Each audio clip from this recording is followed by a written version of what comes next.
These are the craziest holiday episodes. Marge is determined to fix Christmas dinner after a failed Black Friday shopping spree, but Homer and the kids decide to surprise her with a vacation in Florida. 'Tis the 30th season, starts after Thanksgiving, which means Christmas is just around the corner and Bart and Lisa have their Christmas gifts ready. Oh, you selfish little gangsters. There's always another shakedown, isn't there? Well, they're kids, what did you expect? But this year, the two of them are prepared, and they got their lists coordinated. But the kids give a compelling argument that their TV is dumb and not smart. Later, Homer and Marge were talking about it, and they said they can't afford a $2,400 TV. But then they saw a commercial for Black Friday and that the price would be slashed to $4.99. Marge comes up with a strategy to get the TV.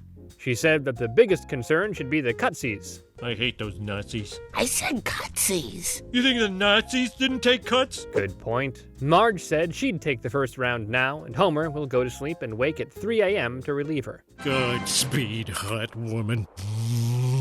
It's like they're going into battle. Marge gets to the store and she starts talking to Gil, who says he's there to buy a futon friend for his granddaughter. As time passed by, Marge was giving Gil more and more of her clothes because he was freezing, and people were slowly giving up and going home. I can do this. It's 2:30. Homer's gonna be here any minute. And he actually didn't oversleep. He did everything right this time. Got dressed, headed out, and... Damn it, so close. Meanwhile, Marge is hanging on by a thread. At 6 a.m., the store opened. Have a safe Black Friday and welcome to Thunderdome! Oh dear lord, it's beginning. The shoving, the pushing, the hair ripping? Okay, I've never seen that happen before. But when Marge got in, she saw that Gil wasn't gonna make it, so she helped him get to the present he wanted to buy for his grandkid. You've given a poor old man the greatest gift of all, a grandchild's love. Well, at least it was worth it. I'll give you $100 for it. Can't say no to that. Damn it, Gil. And Marge lost the chance to get the TV. She was disappointed she didn't get the TV, but even more so when she saw the kids' reaction. They're cruel kids. When Marge left the room, Homer sat the kids down and said, Your mother froze her fingers trying to get a Christmas gift for you, and what were you going to give her? Wow, it's nice to see Homer stand up for Marge. Homer said that they're going to make this Christmas about Marge. But Christmas is for kids. Her! Is Marge gonna finally get what she deserves? Lisa suggested that they should book a Florida vacation and surprise Marge with that. But all the places are either booked or too expensive. But then Homer came across a place they can actually afford, but they've never heard of it. They seem to be unsure if it's what it seems in the ad. Homer wanted to make this a lesson moment for the kids, and he said, You should never succumb to something just because you are pressured to... One room left!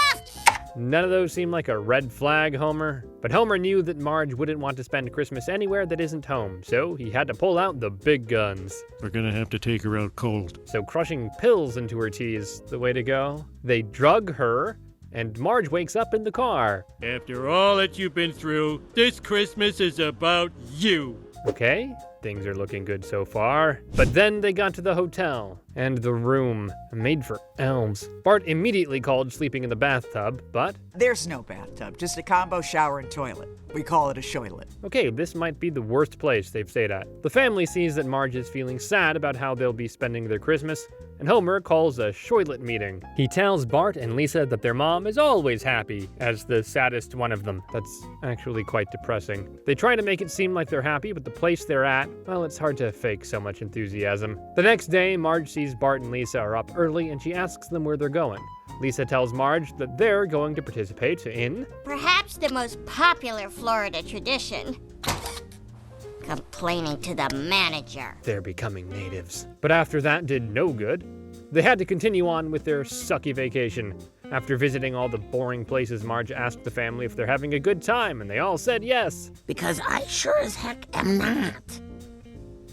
No, I'm FaceTiming Millhouse because it's more fun. Really? That boring? Marge said that if they go now, they can be back in Springfield by Christmas. If only they could get their money back. Bart said he'll take care of that. But then their car stopped and they had to walk through the snow.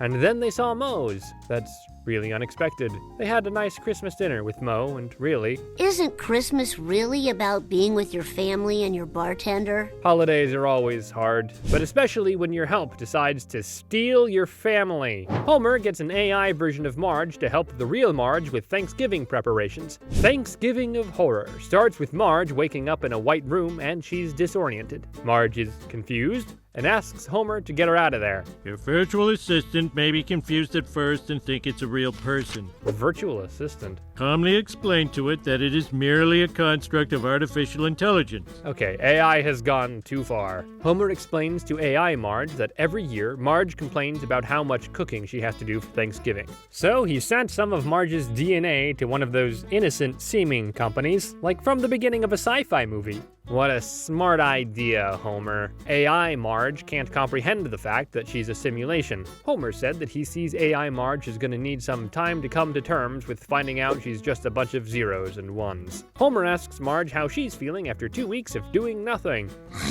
I thought I'd never see another soul for all eternity. Nothing like a little me time. I don't think she'd call that me time. Homer asks her if she's cool now, and AI Marge says yes. So Homer calls real Marge and tells her it's all set up. Is she gonna be like a slave to them? Then I'll leave you two lovely ladies to get AI acquainted. Does he really think that's a good idea? But soon it turned out to be quite weird having two Marges. It's creepy. It's just creepy. She knows everything I know. More than I know. But Homer doesn't seem to have a problem with it. You really know how to make a woman feel special, Homer. Homer was feeling bad because of his fight with Marge, so AI Marge poured him some beer. Now that's creepy. Homer tells Robot Marge that he's always thought the sexiest thing about her was her voice. Mr. Simpson, are you flirting with me? The next morning, Marge saw Homer blacked out on the kitchen floor. Be honest, were they better than mine?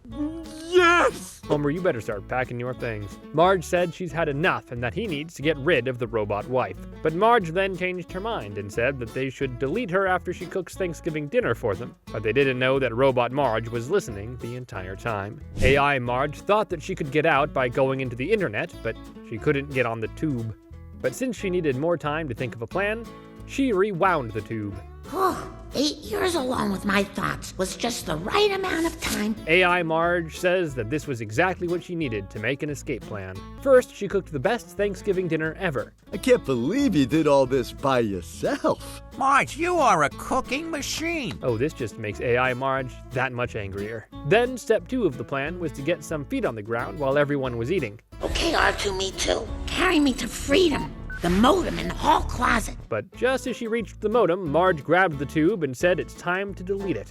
But then she tripped and dropped Robot Marge. Maggie saw it, and Robot Marge acted quickly. She told Maggie to carry her to the box in the closet. Once it's to her, she just hears the voice she knows so well. I can't hug you, but I can play the first sound you ever heard. Oh, she's good. Maggie brought Robot Marge to the modem and she escaped. But before she did, I made the dinner. Me, the robot. Marge did nothing. it's not bad enough that she lost her baby to the robot, but her friends too. Marge was crying to Homer about how Maggie chose a virtual her, and Homer said it's not her fault. Homer's right. Weird. But don't worry, I still love you. Love you, love you. Wow, no wonder he and Robot Marge got along so well. Meanwhile, Robot Marge is exploring the internet. I have all of humanity's knowledge to explore. To Etsy. But Marge always found a way to make the holidays feel special. Robot or no robot. When a sudden tourist spike means that the family cannot afford Christmas, the Simpsons open up a B&B in their house. White Christmas Blues starts a few days before Christmas, and the family was putting up Christmas decorations when they heard the news. There'll be no snow this Christmas anywhere in America, not even in Alaska. It's not like scientists have been warning everyone about this for years. The kids were really disappointed about this, but either someone prayed really hard, or some sort of miracle happened.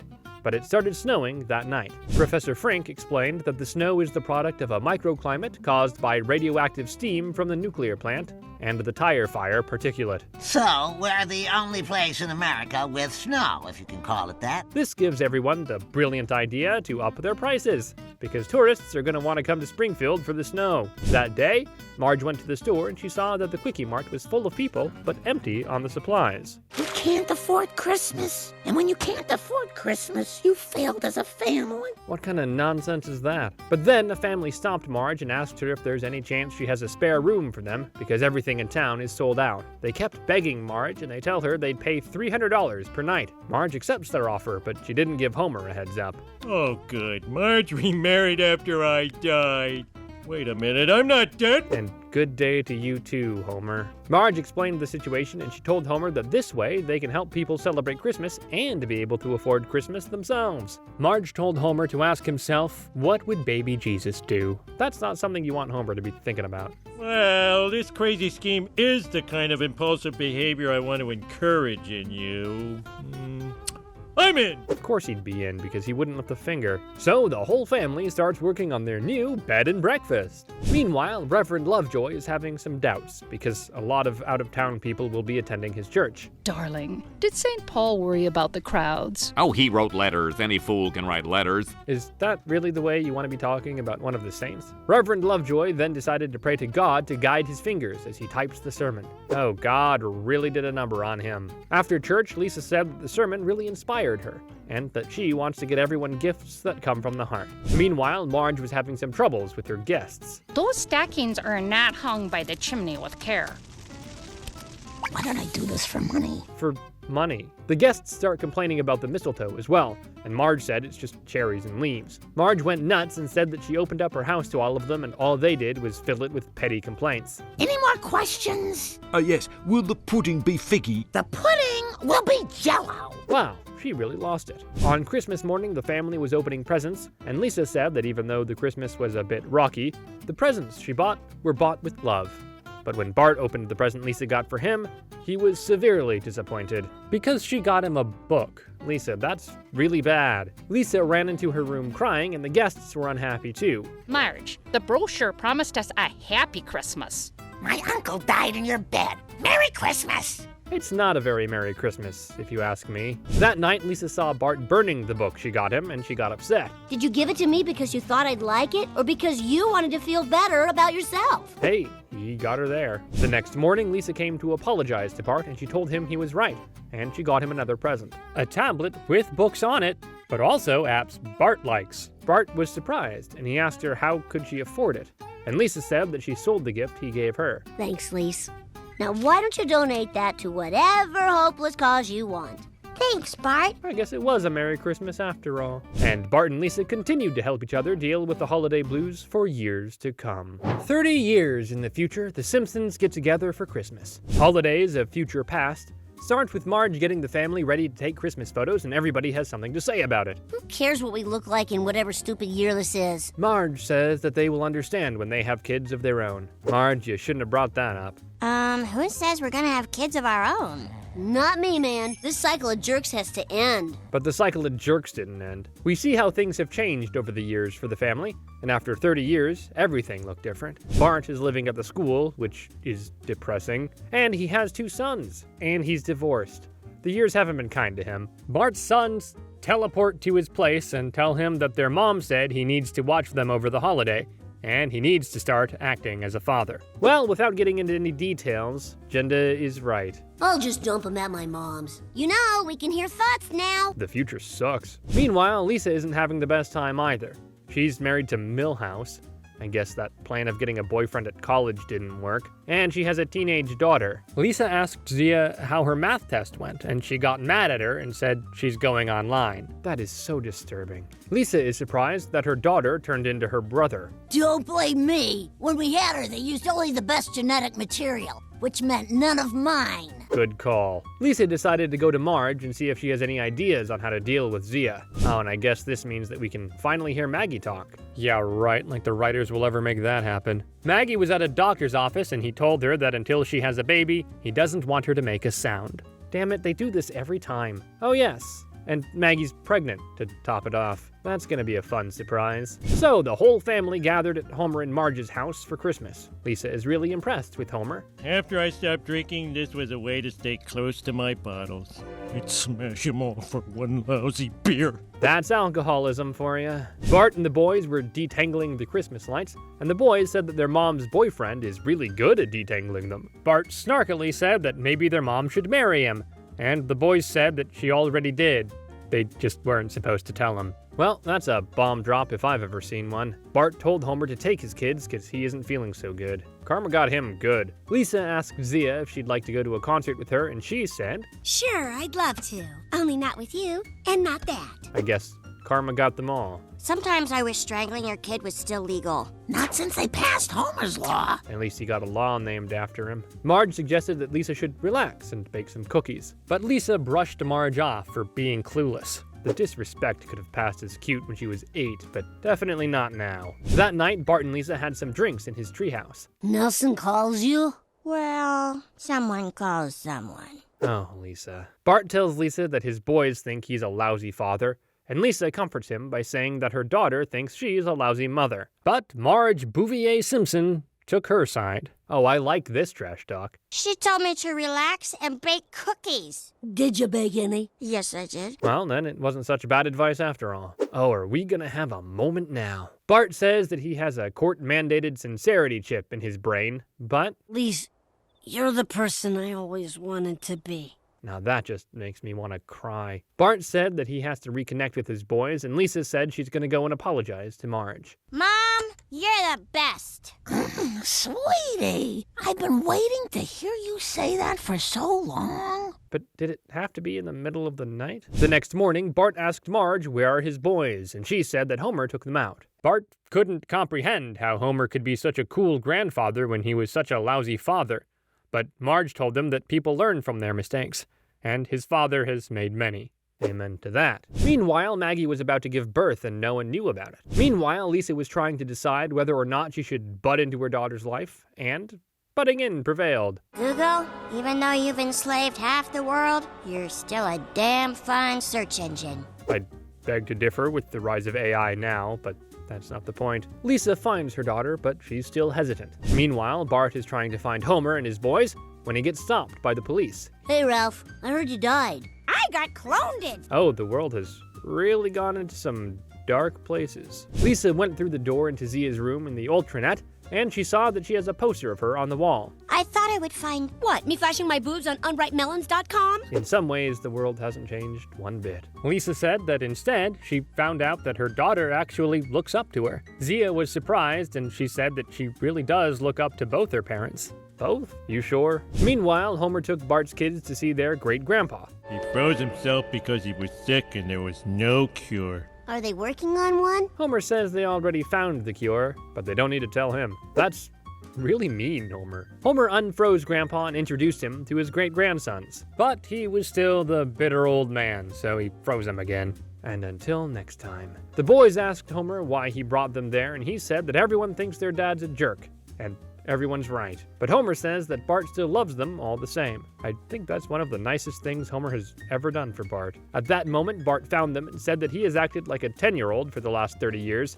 But now... I will grow up and act like a 20-year-old, the way a divorced 40-year-old should. How sweet of him, I guess. Bart said that he's a deadbeat dad, but the only thing worth anything in his life is them. You've taught us the meaning of Christmas, which schools are forbidden to tell us anymore.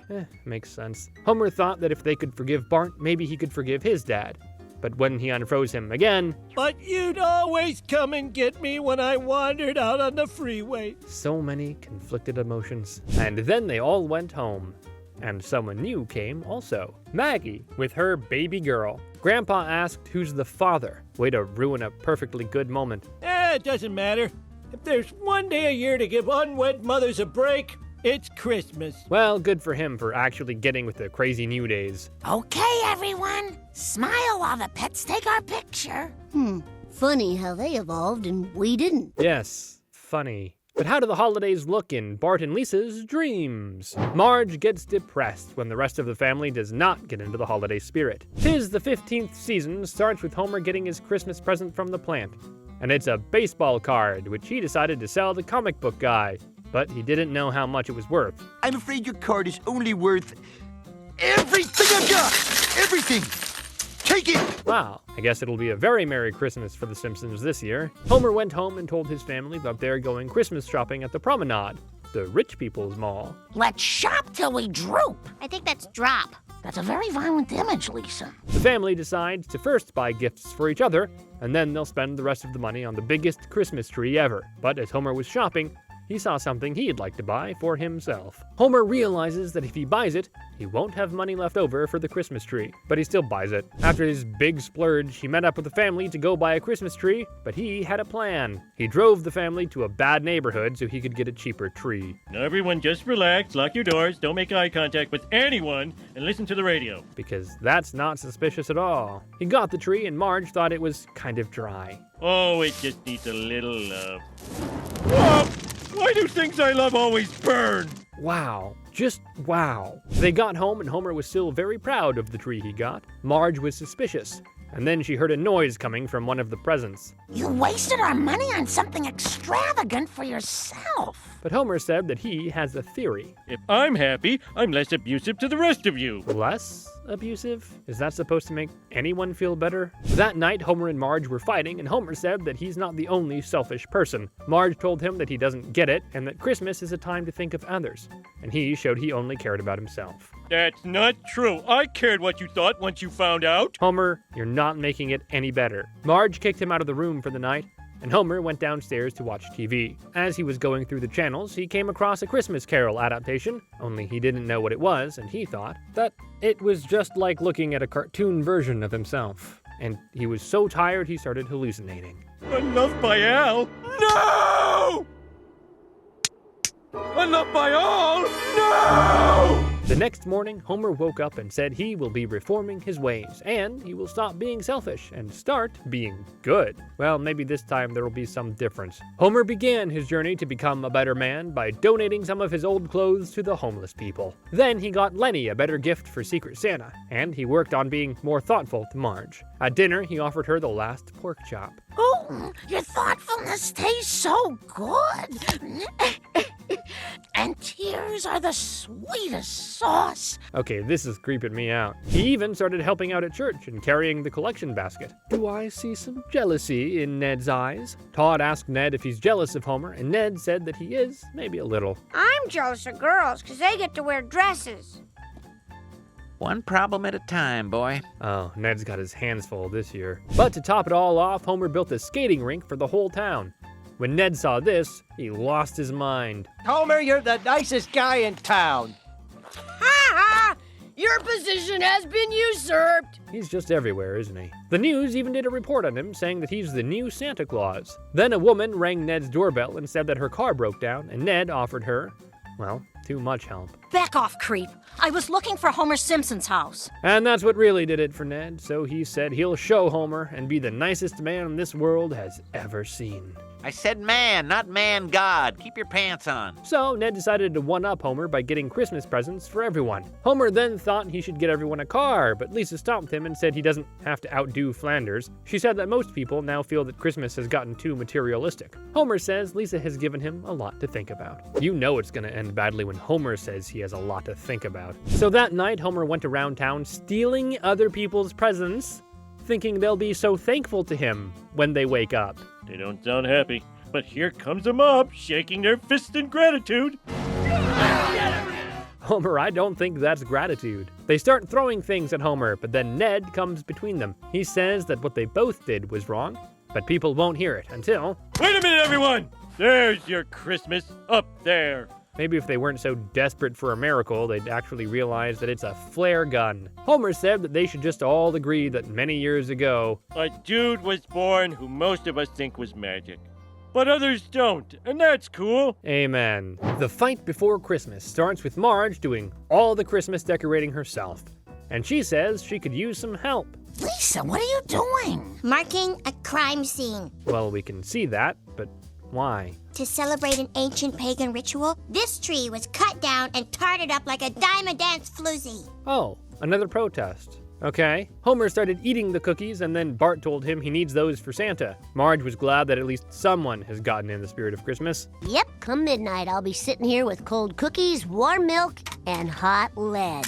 What? Marge was confused, and Bart said that for years, he has been asking Santa for a dirt bike, and all he brought him was a zillion lame-o toys. Wow, that's ungrateful. That night, Bart was woken up by a loud noise coming from outside, and he went to check it out because he thought it was Santa, when in fact... All aboard the Polar Express. Wow, okay, that was unexpected. Bart got on, but he was surprised to see that the train was flying. Yep, she'll fly all right. You just gotta keep her happy.